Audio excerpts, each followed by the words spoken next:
Dans un village reculé d'Afrique, des enfants curieux ont pris l'habitude de s'asseoir au pied du feu où l'ermite du village se repose chaque soir. Ils prennent plaisir à écouter ses contes et ont soif de savoir. Un soir, il leur donna une leçon qu'ils n'ont jamais oubliée, peut-être la plus grande leçon de leur vie. Mes enfants, en chacun d'entre nous se trouvent deux loups, un loup blanc et un loup noir. Le loup noir représente la haine, la colère, la rancune et l'amertume. Le loup blanc, quant à lui, représente l'amour, la joie, la compassion et l'indulgence. Les deux loups se livrent bataille tout au long de votre existence. Tantôt c'est l'un qui prend le dessus, tantôt c'est l'autre. Les enfants demandèrent alors, mais qui l'emportera au final? Le sage répondit, celui que tu nourris. Celui que tu nourris. Celui que tu nourris. Albert Einstein a dit, la folie, c'est de faire toujours la même chose et de s'attendre à un résultat différent. À force de se plaindre, nous propageons la haine et le désespoir dans les rangs, et rien ne change. On remarque plutôt que les situations deviennent de plus en plus difficiles, et que les personnes nous entourant deviennent de plus en plus vénéneuses et étranges. Ce qui est censé être simple devient alors compliqué. Et donc la plupart d'entre nous recherchons la solitude pour ressentir un semblant de tranquillité. Ce n'est pas notre mission de vie. Nous sommes là pour propager l'espoir, l'amour et la vérité. Nous n'avons pas le droit de nous apitoyer sur notre sort. Ce n'est rien d'autre que de l'ingratitude vis-à-vis des bienfaits indénombrables que l'on reçoit chaque jour. Même l'oxygène que l'on respire ne nous appartient pas. Il nous est offert. La vérité demeure ce qu'elle est, même si tout le monde essaie de te faire croire le contraire. On attend de l'autre ce qui devrait venir de nous. Voilà pourquoi nous sombrons dans des trous que nous creusons nous-mêmes. Mais rien n'est perdu tant qu'il nous reste un souffle de vie. On peut se relever et profiter comme il se doit de cet immense cadeau qu'est la vie. L'amertume et la haine sont des boulets accrochés à nos chevilles. Le pardon et l'indulgence sont les clés qui ouvrent les verrous de ces chaînes. Tu as le pouvoir de t'en alléger. Et qui dit plus léger, dit aller plus vite et plus loin.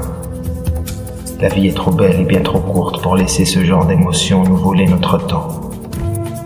Pour te libérer, adopte un esprit libre, qui garde la bonne opinion d'autrui, et qui lui trouve des excuses au lieu de l'accuser.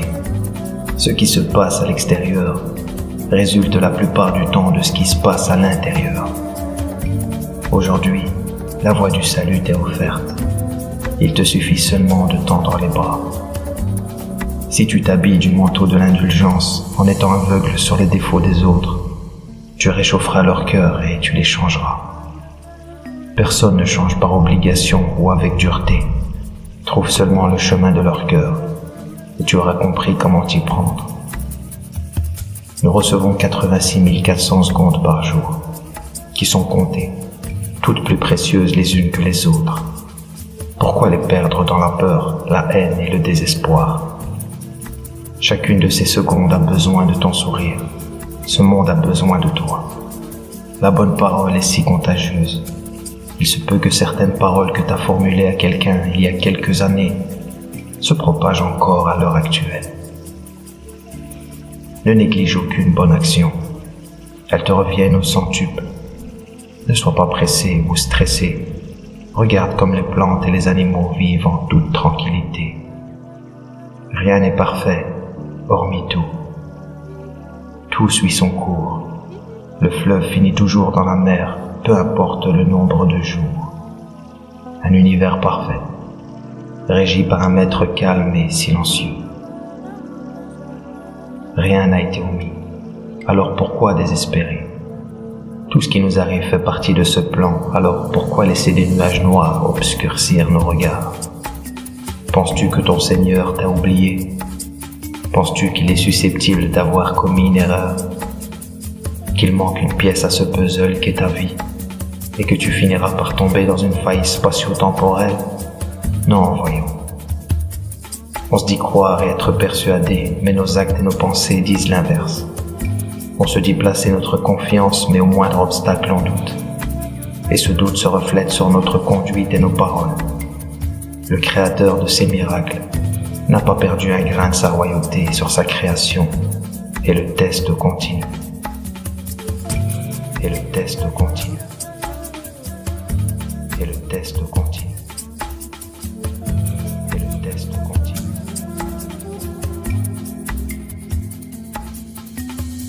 En réalité, de cet immense puzzle, il ne t'a été commandé que de t'occuper d'une toute petite pièce.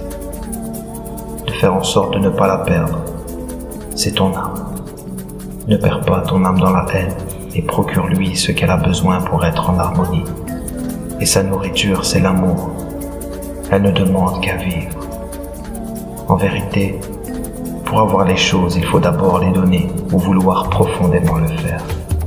Si tu veux de l'argent, donne de l'argent. Tu veux de l'amour, donne de l'amour. Mais toujours dans l'idée de ne rien attendre en retour. Ça a l'air paradoxal, pourtant ça accélère considérablement le rapport. Laisse-toi surprendre par ce que tu recevras. Donne seulement de tout ton cœur. Tout le monde aime les personnes gentilles, faciles d'accès et ouvertes d'esprit. Les plus belles personnes sont celles dont on ne craint aucun danger, qui inspirent sûreté et sécurité, dont on n'appréhende ni les dégâts de leur langue, ni les dégâts de leurs membres. Vois comme elles inspirent confiance, bonne humeur et mettent la joie dans les cœurs. Elles sont la meilleure compagnie. On aime s'asseoir à leur côté et profiter de l'aura qu'elles dégagent, car elles nous rappellent la vérité, l'émotion dans laquelle chaque humain devrait se trouver.